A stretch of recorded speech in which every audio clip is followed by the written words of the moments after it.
Well, I am so glad you're here today. And so let's go ahead and get started with talking about the busyness of life. So I apologize, I'm running a little late today because I'm busy, but isn't that like just the perfect topic for today, right? Like busy people can do this business. And so if you have found yourself saying, gosh, I'm just too busy, and maybe later in life it'll slow down. And the truth is we do go through seasons of our life, and it's okay to say this is a season. But also, it's also easy for us to find it being busy all the time. I started building my business when I had one child and another one on the way, and it felt like a really busy season. But I realized I plan to have more kids. My life's just going to get busier. I should do this now because life's just going to get busier. And it almost always does. But at the same time, we also go through long-term and short-term goals. And I think it's okay to have certain seasons of life where we say, this is my short-term goal. It's not on business, but I'm going to still keep pursuing business in these small ways. And I've done the same thing. I've had different times of my life that I've focused on other goals, like teaching for women's ministry, even working on personal health goals or things like that, or being out of town. And it's a goal, and that's okay. And it just means it's a season. Or I've had a couple babies even since I started my business. So, and those have been okay seasons, but I've still done one small thing to keep my business going. And so that's really what I wanted to talk about today, is feeling that feeling of I'm too busy. But before we get into it, I did want to give a couple of announcements just about what's coming up in our team. The biggest thing I want to make you aware of is Prove It Challenge is really what I am focusing on right now in my social media stories and in the things I'm posting.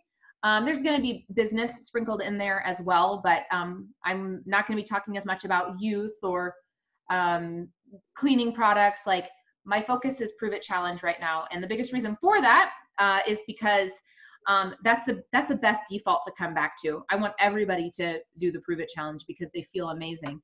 And then also when they feel amazing, they're open to trying youth and they're open to trying Get Clean. So it's really just the perfect place to start people. So I'm focusing on Prove It Challenge. We've got a Prove It Challenge event coming up at my house a week from this Thursday. So if you're local, you are always welcome to invite to that and attend that. And then we're also, as a team, going to do something online called March Gladness with people that are going to be doing the Prove It Challenge, as well as taking some time to be thankful. So that's where the gladness part comes in.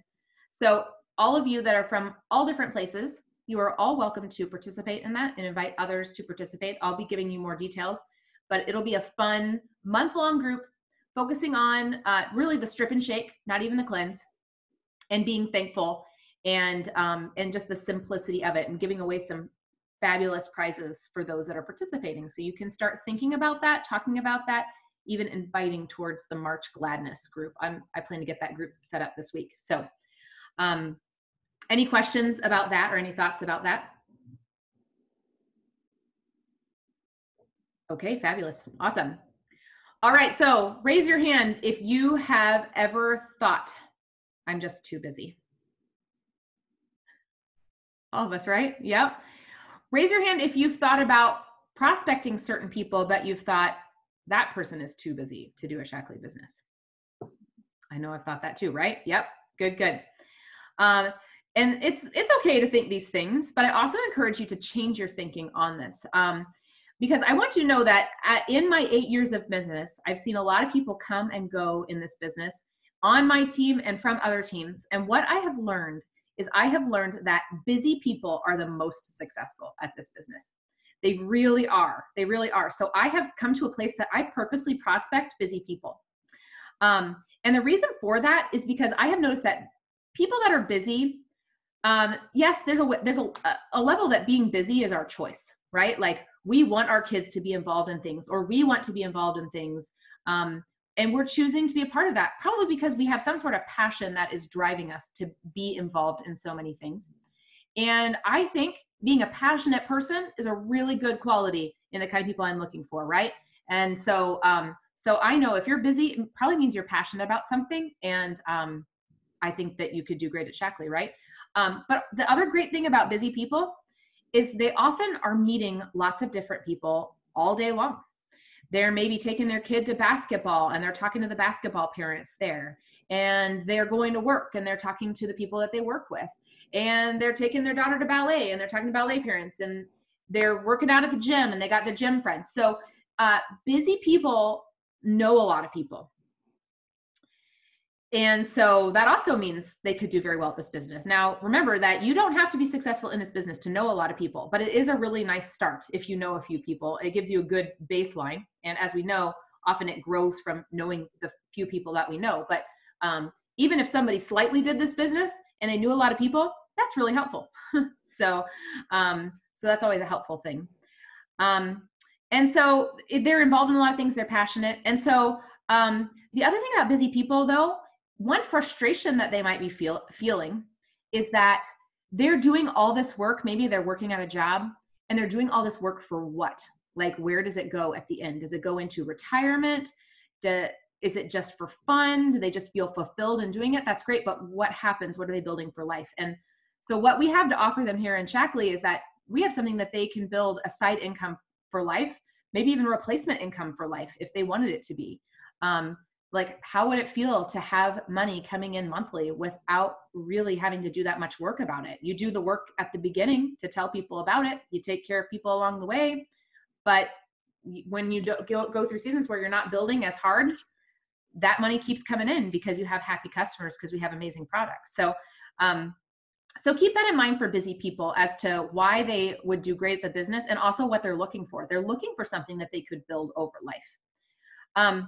But I also encourage you that when you feel overwhelmed, remember these things about yourself too, that you are in the perfect place to build a business because you're busy, because you are meeting lots of people, and because you are passionate and you know how to handle a lot of things. You know how to keep juggling, how to keep spinning the plates. You know how to do all those things. And so being busy, you are successful partially because you're busy and you've learned how to handle it. But the biggest important change I want to encourage in you is changing your mind about telling yourself if you're too busy or not. Because if you tell yourself you're too busy, you will absolutely be too busy. One of the things that I have learned to say is I've learned to say, I have time for all the things God has for me today. I say that a lot because I have a long list every day. And most of the time I never get that whole list done. Some days I get more things done on it than others, but I never get it all done. And I know that interruptions happen that God brings into my way. And so that's where I say, I have time for all the things that God has for me today. And that has helped me, and that has reassured me into going in the next days without feeling like a failure. Like, oh, there were still 5 things on that list I didn't get done, or I didn't get anything on the list done today because I had a sick kid, or I had to end up doing this one thing. And, okay, well, we start again tomorrow. Maybe that was what God had planned for me today. I have time for all the things God has planned for me today. So that is something that I really say to myself, especially when I'm feeling overwhelmed, or especially I'm feeling too busy. I'm in the perfect place to do this business because I'm a busy person and I have time for all the things that God has planned for me. So those are mindset shifts I encourage you to start saying to yourself when you feel that that tension come up. But I thought I asked some of our leaders for some practical tips on ways that you guys have learned how to multitask and still build a successful business, and what you've done in those moments of the day that you've used to build your business. So Chelsea or Lacey, do either of you, whichever one of you wants to go first, feel free. I'd love to hear from you. Do you want to go, Lacey? Sure. Okay. I was like, I don't care who goes first. Yeah, so I think for me, I am not naturally a overly organized person. I don't love to thrive on routine and planning, but I have found that I am growing a lot in those areas. And as I started to take my business more seriously, I realized that I had to do a little bit more of that. So just some really practical things that I've done besides really working on the mindset stuff that Alyssa was just talking about, which is really helpful, is typically on Sunday nights, I sit down and I write down like maybe 4 things I want to get done in my business. Sometimes I don't even do like one thing a day. I just write down 4 to 5 things that I know I want to get done. Sometimes it's, I've really been wanting to make a Facebook post about MindWorks. So I just write Facebook post on MindWorks. I really wanted to reach out to Susan. So I write that down.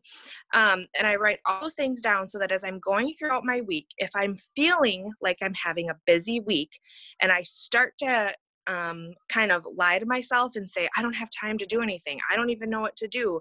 How do I have time to work? I look at my list. Oh, I wanted to write a Facebook post. Oh, well, I can do that at school pickup today. No big deal. And then I do it while I'm waiting for Elena to get done with school. So I already have those things in place so that I don't feel overwhelmed and I know that I have time for it. That has really helped me. The other really big thing that I do is that I kind of look ahead. So not only do I look ahead for the week, but I kind of look ahead for the month. So I was just doing that. I have a really big goal that I'll have to meet in March. So I'm looking ahead at March. The last week of March is spring break for my kids. And so I'm thinking, okay, what do I want to do? I don't want to be working like crazy the whole week that I get all my kids home, because that's sweet time for me. It's time that I prioritize. And so I don't want to be working a ton that week. So what does that mean? That means I'm going to be hustling real hard from now until spring break because I want to have vacation, so to speak, at the end of March.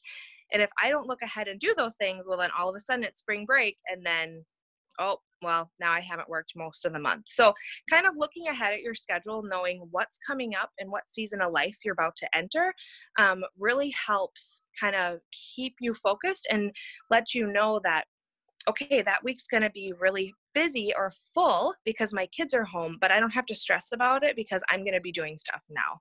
So those are two of the really big things that I've done. And I would say probably I've done them consistently over the last like 6 months. And wouldn't you know, I've had the most growth in the last 6 months of my business. So you have to find what works for you. You may like to take things day by day. That's okay. But figure out how you function when it comes to being organized and staying on track. And then do those things because it'll pay off. I love that. I love that you also said, figure out what it is, how you function and what works best for you. Like if it's a day by day thing, it's a week by week thing. If it's a moment by moment thing, but the point is plan ahead. And I think that's amazing. So thank you for that, Chelsea or Lacey. Chelsea, what do you have to share? Because I know you also know about multitasking. Oh, yes. Right. So I was just going to say how you mentioned earlier that different times in your business, you've worked more, you've worked less. And the same has been true for me. But I will say when I first got started, I worked really, really hard for quite a while. And I feel like now I'm at a point in my business where I don't have to worry about volume. I have a large customer base. I have a large team base. So it really just depends on, like Lacey said, your seasons in life, what's coming up, what do you need to really focus on. But I think the key for me has been income producing activities. It's really easy to get stuck at the drawing board. So planning events, planning who you're going to talk to, those are all great things. But those are things that can be done at like 10 o'clock at night, right? Like those are the things that you can think about when you're not actually interacting with people. You're probably not sending messages, maybe 6 a.m., a little early to be sending someone a text message. Those are the kind of times when you want to be thinking about what are you going to do? Who are you going to talk to? But income producing activity is when you're actually interacting with people. Those are the activities like inviting, doing your events, having play dates, having those one-on-ones, having your 3-way calls with your upline and your prospects. Those are the kind of activities that if you are really busy, those are the things that you want to focus your time on, because those are the things that have really helped me. If I'm just spending time writing a list of people I'm going to talk to, but I never actually spend time reaching out to those people, well, my business isn't going to grow. I'm going to look busy. I'm going to feel busy for my business, but I'm not actually going to produce any results whatsoever. And I think when we get started, it can be overwhelming when we only focus on the drawing board and, we let our mindset come in. And that's when, I don't know enough people. I don't have enough time. And one thing Alyssa and I have always said is I have enough time in my day to do the things that are important to me. And then that gives us I guess, an entry in to say, I'm not doing that right now because that's just not important to me right now. So it really comes down to what's important to you. Why are you doing your business in the first place? And then focusing on those income producing activities, because that's where you're going to see the growth. Right. So true. I think, so true. yeah, that's been what's been biggest, most helpful for me is just focusing on those from day to day. Well, absolutely. And that's how you make an income, and I think even for any of these, like we could focus on one step more than the other. For a long time, I didn't take any time to plan. And so I would get to work and my work was like all over the place, or I didn't know what to do. So it is so important to take that time to plan, like Lacey said, but then we could get stuck there and plan forever and never do the next step, which is actually following through and actually talking to people. And sometimes if all we do is talk to people, we might get really bad at talking to people. We haven't taken some time to do some personal development, spend some time in the Word to be refreshed, remember why it is that we're doing this. So taking that time for personal development is good as well. Although if we did all personal development and never talked to anybody, that's also not going to produce an income. So it's so true that all of these steps really have to fall into place.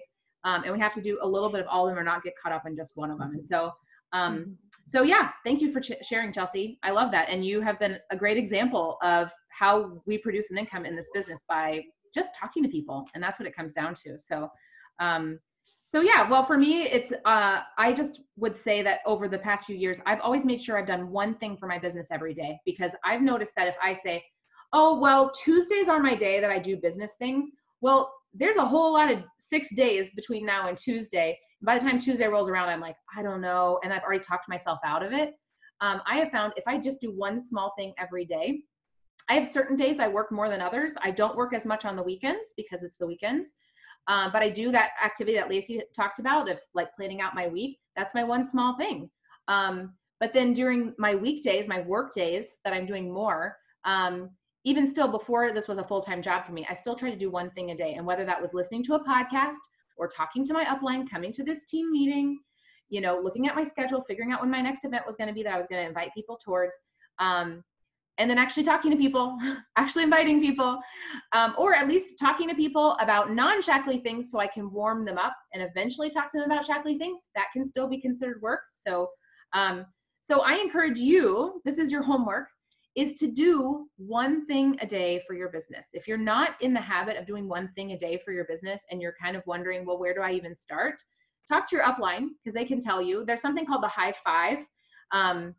That's even more than one thing, but it's 5 things. But it's things like personal development, doing a post on social, talking to people, whether it's non-Shaklee related, but just the fact that you're talking to people is a good thing. You'll get better at talking to people. You'll make connections that can eventually lead to Shaklee things. So I'll post the high five list on our group page, but that's been what a lot of people have focused on when they first get started on, well, where do I even start? I encourage you to do the high five every day. And even if you just do 4 out of the high 5 or 1 out of the high 5, if you normally don't do anything for your business every day, I encourage you to do one thing. If you already do one thing, I encourage you to do 2 things, or maybe the whole high 5 list, because it's very doable. It's very simple things. So that's your homework. I encourage you to take a look at the high 5 list. I'll post it in the group, and challenge yourself wherever your business is to do one more thing than you're already doing, whether it's 1 small thing, 2 small things, or the whole high 5 list for this week. So that's your homework. Okay. And then post in the group when you get those done, and we'll encourage each other throughout the week. All right, friends, thanks so much for being here. I hope you feel encouraged today, because you do have time for what God has for you today. All right. Talk to you later. Bye. Bye. Hi, here's another bye.